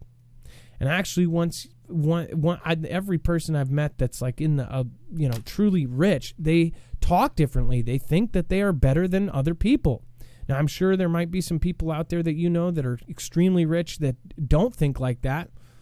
But I think it comes with the territory. It's like somebody being a, NBA star or something and their head gets big. It's just something that it changes people. Or you'll see an actor that's been in movies for 10 years and then hits their big spot, and now all of a sudden they're a different person. Belarus President Alexander Lukashenko, and again, he's been a part of all of this since the very beginning. All of the kind of crazy rhetoric has involved Belarus. In fact, Belarus was the one that showed the map of them taking, what was it, Poland, Dex? Was it Poland or not? Moldova. Moldova. That was the map. Somehow a picture purposely leaked, which it leaked because there's no way anybody would allow somebody with a cell phone in one of these meetings where they're showing an accurate and time-sensitive map that was printed. It wasn't like a projector. It was a printed 20-foot map, and we know it was current because it had the current U.S. troops and even their brigades of where they were. It had symbols that actually related to actual troops of U.S. soldiers and where they were along the borders. And it showed that, and it showed this line from going from Vladia to UKR to Moldova, basically saying that Moldova would be the next place hit after they take over everything. And now he is saying that we must agree to halt the UKR conflict to avoid the abyss of nuclear war, and insisted Kiev should accept Moscow's demand. So they are threatening on a daily basis that they're about to nuke something. Now, many people could say, they're just saying it. But many of us think in the back of our minds, what if it happens? I mean, should we just say, it will not happen? Are you so faithful in humanity that we're not going to do something like that, or somebody's not going to do it? I would say I would feel a lot better, and I would probably sleep a whole lot better if I did some basic prep just in case something goes down. And it will be a domino effect. If this happens, that's WW3. So big words from a little man. Vladimir, entirely too healthy, says CIA chief. We've covered over the last couple of years. If you've just joined us, or if you're new, we've covered all of these weird stories. Basically, it's been probably over the last 6 months. There's been a lot of question about if Vlad is actually healthy or not. Some think he has cancer. Some think he has mental decline. They may be confusing him with somebody else, a president of a different country. I don't know. But there have been some weird things that have come out. Like, after Vlad goes to the bathroom, there is a full-time employee that goes in after him and collects his stool and sends it back to Vlad's country. And some think that that's because maybe he has cancer or something that could be basically detected through that stool. So he doesn't want to flush it. If that's the level of paranoia, like he thinks it's going to flush down the toilet and somebody's going to be sitting there with a net to catch it. I mean, he's literally, catching then something might be going on. But it says the director of the CIA has dismissed persistent rumors that Vlad is gravely ill, perhaps suffering from cancer, by saying Vlad is entirely too healthy. The guy's riding white horses and he's jumping off them and jumping back on them, shirtless. Shape of his life. That's what he's saying. Not a formal intelligence assessment, but given his expertise with Vlad and his country, Burns served as America's ambassador in Moscow from 2005 to 2008. It will certainly give pause to those Vlad opponents who hoped for signs that he could soon perish from an undisclosed disease. Also, there is a chance that they said that he is dying to make people scared that he's ready to push that nuke button. people, maybe they're trying to instill fear in the people in the world, basically saying, oh, if he's about to die, and they're making it sound like, oh, before he dies, he wants to make the old USSR back and complete again. It scares people. They're like, oh, he might actually push the button because he's dying.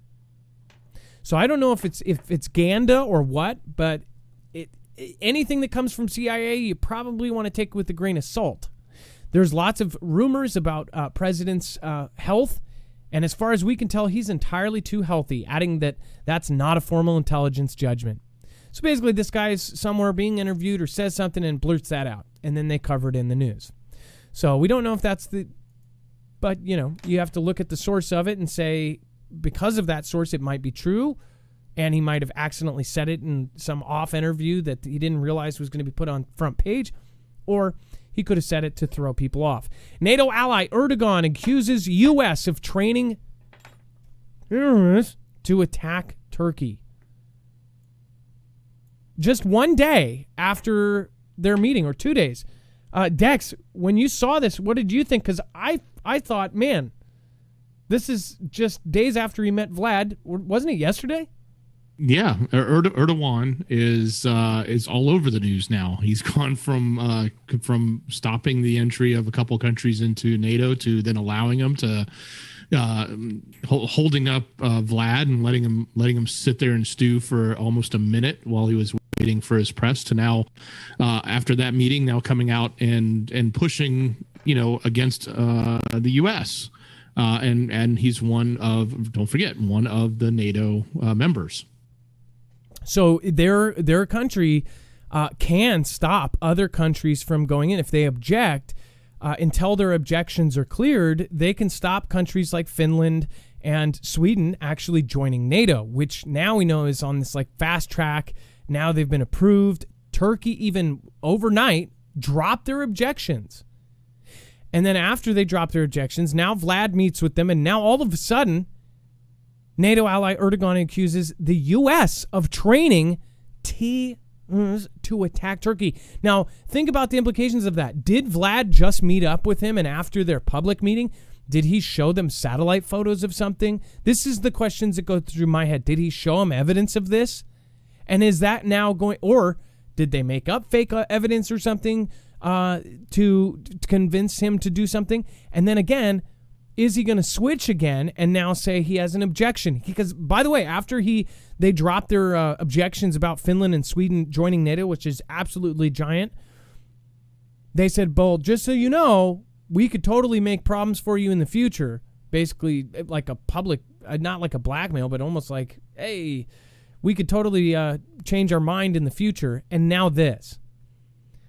It says U.S. forces must withdraw from, according to Turkish President Recep Tayyip Erdogan, who presented a united front with Vlad and I ran to the store, while accusing the United States of training Kurds to commit a T act against his country. It says, quote, "You see that the American military staff there train members of the T organization, YPG, PKK, Erdogan said, according to Turkish state media. Their job is to commit a T attack against the Turkish soldiers there." So I just wonder what happened in that meeting with Vlad yesterday and today.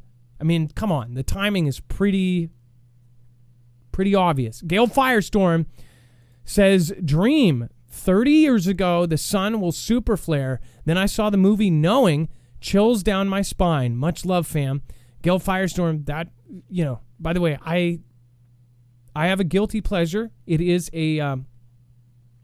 some would say it's a dangerous and very harmful habit, which is watching Nicolas Cage movies. And that was a good one. That and National Treasure, as horrible as it was, there was some really good entertainment there for all the crazy symbolism and stuff that they throw in Hollywood movies. Joseph Newhouse, thank you for your support. Says, working on a watermelon video. Thanks for editing your other vid. Yeah, Joseph, well, you can't say the boom boom threat. That's just, and And again, it was a great call too. Bible Talk 777. Hi fam, here, been here watching the replays. Just quiet. Mineral and of course Tina Smith, from our lodge to yours, we send you peace, love, and light. Hey, thank you and for keeping it that way. Love and light. I appreciate it. Canine Therapy Incorporated says, love your show. Regarding robots, what happens to them there if there is a chip shortage? That's a good point too. Well, maybe that's why Intel is making a new factory of semiconductor chips. Maybe it's because we're going to have a whole lot more robots to need chips for. And then Skyhouse, Chewy Weather, Renegade PD, Poco Loco, Vicky K. Thank you for gifting out a Marfia badge over on D-Live. I appreciate you guys over there, and thank you so much for your attendance. Gem, appreciate you. Chance Paladin, Jammer, and all of the other mods over there. Jay Stone, thank you for your attendance here. We have, of course, Lisa R. Hall. Bones, wherever you're at, wherever you're driving. I hope if you're not here tonight, I hope that you're safe. And then Make and Shoot, thank you for subscribing. I appreciate that. And welcome to the Marfia. All right, and then before we go to our next caller, it looks like we have Gen X Voice calling from Oklahoma. Good subject there. I won't spoil it.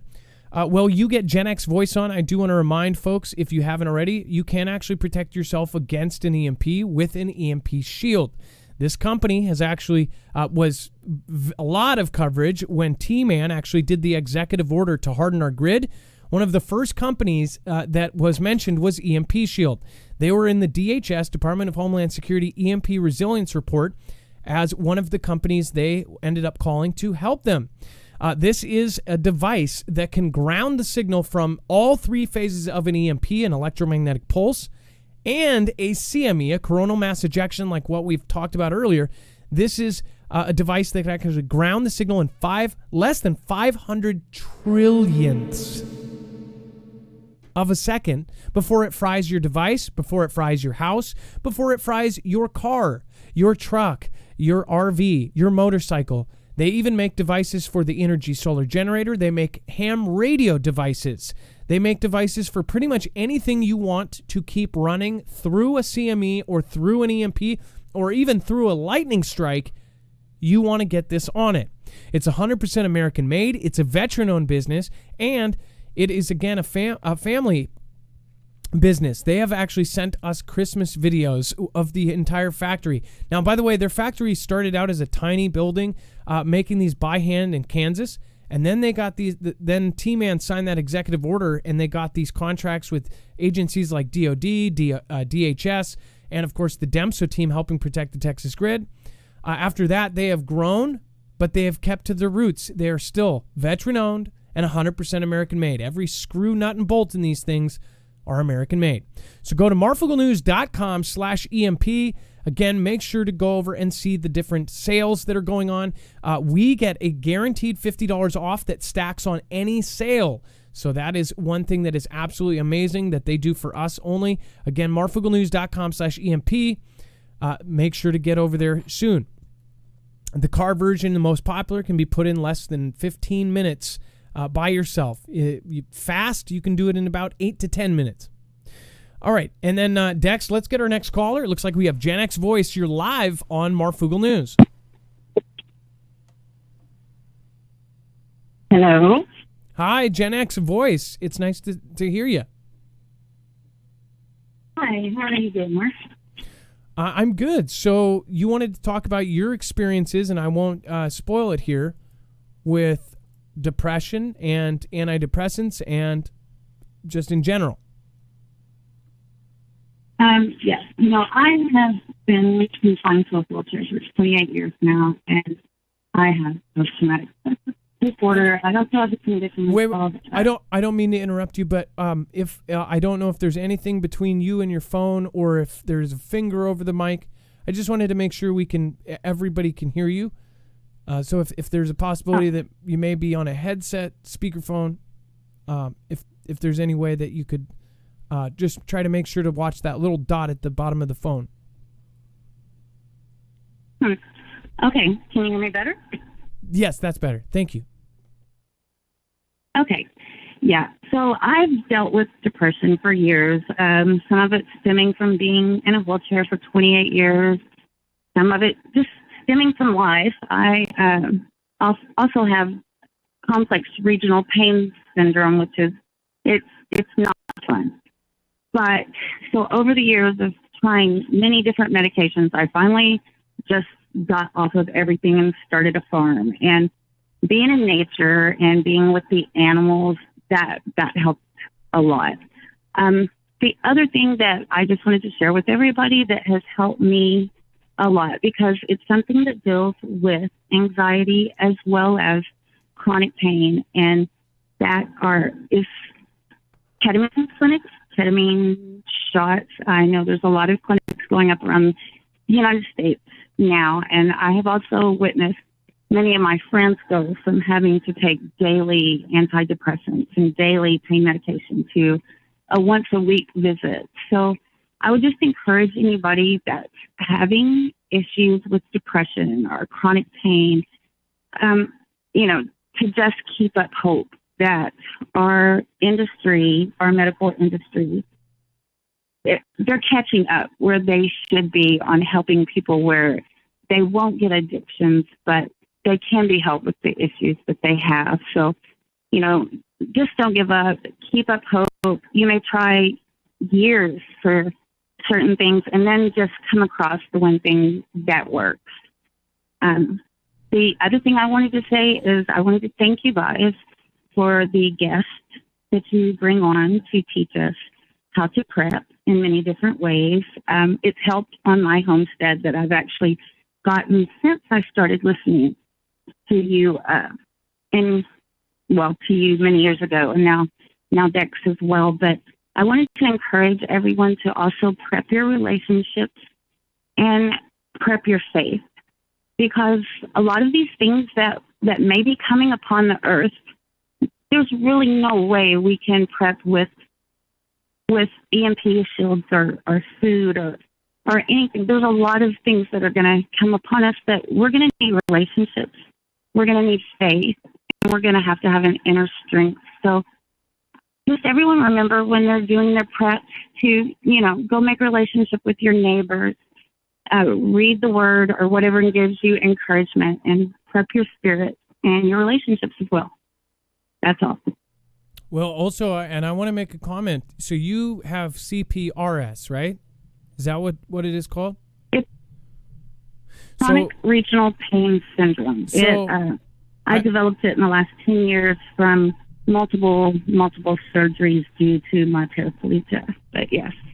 Well, so by the way, I don't know if it's something that's common, but my sister has that, and for years they could not diagnose it, and it's something, and if I'm correct, I think most people don't realize it's hard to diagnose, or I guess they have something that says it now, but for a long time they didn't know what it was, or they had a problem diagnosing it. I've seen my sister suffer, and it's like every other day she can walk with a cane. Then some days she's totally fine, and then some days she's down and out and she can't do anything. And I'll be the first to say, like, at first I thought, like, what is this? And I almost thought, is this something that's fake? Like, basically there's no way to detect it. And but I have seen the pain she has gone through. So I think that anybody that doesn't know what CPRS is, they should go look it up, because it is something that is it's very unique, and it's through your nervous system, right? Yes, basically your sympathetic nervous system comes on, and at times it just doesn't turn off. So like throughout the day, anytime I hit my leg or I roll over a rock or I have to wrestle an animal and I get hurt, that pain won't go away. It just continues to build throughout the day because it's got my sympathetic nervous system going haywire. And it took them about 3.5 years, almost 4 years, to diagnose mine. And really the only way I think they eventually diagnosed it is mine had progressed to the point where if I don't control my activity and the things that I do, I actually burn from the inside out, meaning my sympathetic, we're energy, right? So like my sympathetic nerves come on and they get so hot that I will develop blisters on the outside on my skin, on my body. And, those turn into wounds. It's an issue. And that's when they got to the point where they were able to diagnose mine. Well, I know that my sister all of a sudden her hand will shake. I helped her get a kind of a prepaid phone type thing, and the day after she got it, she had to transfer her old phone, which was one of the the state phone things, and she had to transfer it over to this phone. The day she got it, the second it said it finally ported after 3 days or 2 days, it ported the number. Her hand just shook, and she tossed it on a brick and broke it. So we ended up helping her get another one, and it was that was the first time that I didn't realize it had so many different weird things that go along with it. And I'm praying for you and for you to heal, and it's just such a random thing that I have personal experience with, and I know it's very hard to deal with. So I'm praying for you, and I hope that it gets better, and that you, as you said, it gets better, and there's things that make it better. I'll have to tell her about the shot. Yes. The nickname for that is by doctors. I'm married to a nurse practitioner, and we have a lot of medical people in our family, including my sons. But, they've nicknamed that the suicide illness, because people lose hope. They come to the end of what they can handle and lose hope, but they're making great strides in that as well. So, but yes, that medication is one that has made a difference in my life for sure. Well, there's always hope, so, and it's lovely to hear from somebody that obviously was pushing forward hope. So thank you so much. Gen X Voice, it was a pleasure to have you on the show today. Yes, and thank you guys again. And remember, work on your relationships and your faith. And I love my Fogle fam. Well, we love you too. Thank you so much. Gen X Voice, again from Oklahoma. Thank you so much for your call. By the way, I want to say a quick thank you. Lisa MK, thank you, and thank you. Says, keep on rocking in this not so free world. Thanks, Adam and Dex. Thank you, Lisa MK. I appreciate your support over on PayPal. That is appreciated. Over the last month, Tiffany P, Stormy J, Claire LM, Dawn B, Linda S, and Tracy Q. Thank you. Peter S, Catherine D, and Julia from the month before. Thank you so much. And Brenda L, Amanda P, and Linda P. Thank you guys for doing that. I appreciate it. And by the way, just a reminder, if you do go over to PayPal, you can do a message just like you do on a super chat. So thank you. All right, and moving forward, we have Vlad resumes gas flows via Nord Stream. Europe still wary. Dex, I'll have you chime in on this one. And so there was so many rumors that they might just not turn it on. They did, but there's kind of a catch-22 here, and they're still kind of wondering what's going on. Yeah, and we're running a little low on time, but we just want to put that out there in case we do run out of time, but we're okay at the moment, about 10 minutes. Yeah, what's happened here is they did turn it back on, but it's not at full capacity. It's like 40% of what it was. And remember that this was a significant amount of gas that flowed into Europe. So having even that significant amount being cut in more than half still doesn't take them out of the rationing phase. So I think a lot of what people are saying is they're still trying to figure out what they're going to do to ration. Yes, they turned it back on, but they're not turning it on at the highest volume at where it was. And they're saying they're in the process of figuring out when they're going to get it, back to the regular volumes, and if it will happen anytime soon. So, it sort of feels like they're playing games. And to be quite honest, given the fact that, all of those sanctions are in place, the conflict is in place, it doesn't make it would be wrong to think that they wouldn't try to leverage this in some way, shape, or form to their advantage. Now, on top of that going on, and again, 40% actual capacity going out, so nobody's in the clear yet. And now, of course, all of the other words that are being said, This I am paying attention to because they didn't have to say anything about this. If stuff was that low, I mean, they could have probably just kept this hidden. And people go, well, of course they're going to tell people. They're doing transparency. They have never been transparent about a president's illnesses.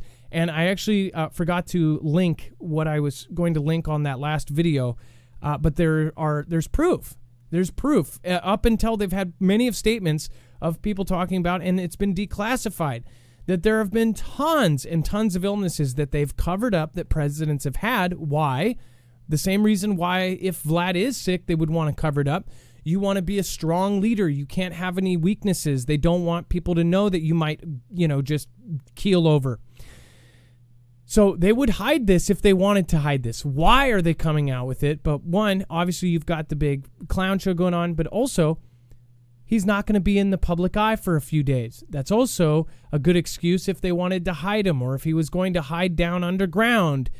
This is one way they could hide that. Now, I'm not saying that that's what's happening, but it's in the back of my head because they are now saying he tested for this and he's going to be isolating, which also means he won't be seen by the media, which also means he could be somewhere else. So they've said that he's going to be at the White House during this thing.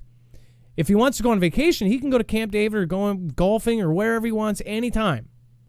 So for him to do this, and by the way, there's been a history of presidents going on vacation when the craziest things are happening, so it doesn't matter if something's going down. They always get their break time. This, it makes me wonder if there's some huge thing that is possible right now. All of the drills and everything we've talked about, what if something went down in the next couple days? And in real life, he can go out a tunnel. By the way, they can go out a tunnel and bring him out 5 blocks over, take him in a car to an airport, and take him wherever in the world.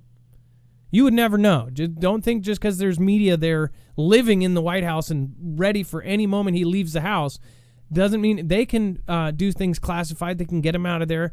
They can put him on a boat. They can put him on a plane. They can put him anywhere. Just not him walking out to the helicopter and leaving all public and making a big deal out of it. So I just think about it, and then they say that he's being treated with the normal stuff that they're giving out with this stuff, which has a lot of similarities to the other stuff. They say that he's gotten like 5 or 6 or 7, bang bangs in the arm and stuff, but he still got it. Another thing that kind of talked with others about, including Dex, is about took this long and now finally he gets it, even though the entire staff got it, and now he gets it. So, Dex? Well, I wonder if he'll lose his sense of smell, and if he does, he'll stop sniffing hair. Oh! Where's the drums? You should have had the drums ready for that. And I'm going to... Yeah, you should have had the drum sound. You like that one, huh? That was good, but you needed to have the... All right, well, again, being serious, this is... people should look at everything with a lens of what is this really for? Did they need to be transparent about this? Come on. If the symptoms are that low, they don't have to announce that he has it. They don't have to, and they haven't. Throughout history, you can look that up. It has very famously been covered up forever. Any kind of weird illness, or if they're really sick, has been covered up a million times, and we know this now. But in a day and age of social media and being able to keep track of people at all times and be able to webcam when they're leaving and when they're staying, it makes me wonder. It makes me wonder. It should make you wonder too. Thank you, Joseph Newhouse, again for the doing the video, and thank you for the contribution there. I appreciate that. And love you guys. It is the end of the show. Thank you, everybody that participated today. Thank you over on DLive. And again, if you want to go over and check out our website, there is marfooglenews.com. There's the overflow section. There's a couple hot pieces over there. Again, really great, really a whole nother show down there. Dex, if you just want to quickly go over a couple of those things. Yeah, absolutely. Go to marfooglenews.com, click on the thumbnail for the show, and scroll down to this overflow. You'll find everything else, even up additional updates on the condition of and what was happening with our president and medications. There's some explanations on that, updates on the temperatures that are happening. And you guys, please be careful out there if you're in one of these heat wave areas, which I know we're about to go through one. And then a lot of other updates going on with the primetime address tonight that was not address, but showcase that was going on. That's in there and much, much more. Just head over to marfooglenews.com, or if you're on YouTube, open that description and click on the show notes link. By the way, thank you, Kelly2334. There's a story there. It says, crime-obsessed San Francisco flirts with police state crackdown. So what about this? You have everywhere going to so much crap that it's so bad that businesses leave downtown areas. It's just a crap show, whatever else. It gets so bad that people will beg for them to monitor and police us. Think about that. They'll go, please put in cameras, please put in monitoring, please put in police at every corner. That's how bad I think they want it. Because then there will be no fight back. Nobody will fight back if they're putting a soldier on every corner. Hey, we're safe now. It's great. Well, thank you, everybody. I love all of you guys. Thank you to our mods. Make sure to say thank you to our mods. They have made it a great place. Thank you, Kelly2334, for continuing to stop by almost every show. I appreciate you. I appreciate you. I appreciate you. I love all of you guys. You guys have become my family over the last 4 years, and I just want to say thank you, and thank you. Little Step Noel, Unseen Apex, everybody else, I'm going to be shouting you guys out. If the show is going to end on YouTube, but it will continue on DLive, and it will be switching over to Marfoogle Jams. Marfoogle Jams is our third channel where we do the shoutro, which is not an outro. It's not a shout out. It's a shoutro.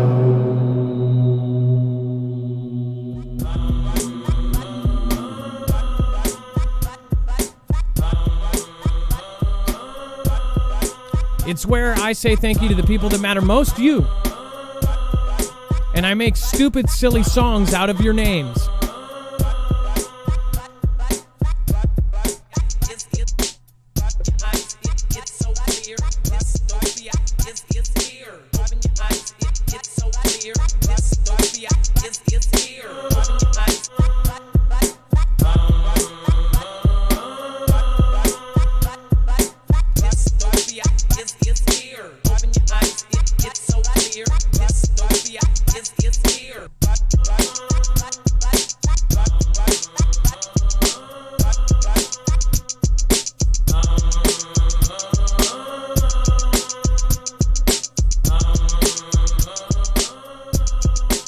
Let's make a fresh one for Irish Rebel. Irish Rebel, thank you. You're the top supporter for the night.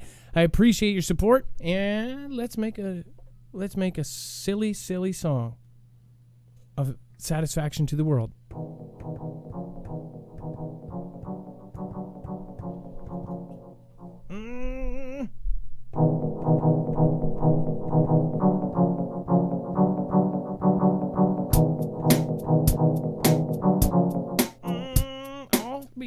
Let's see how. Let's make it slow.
shiver.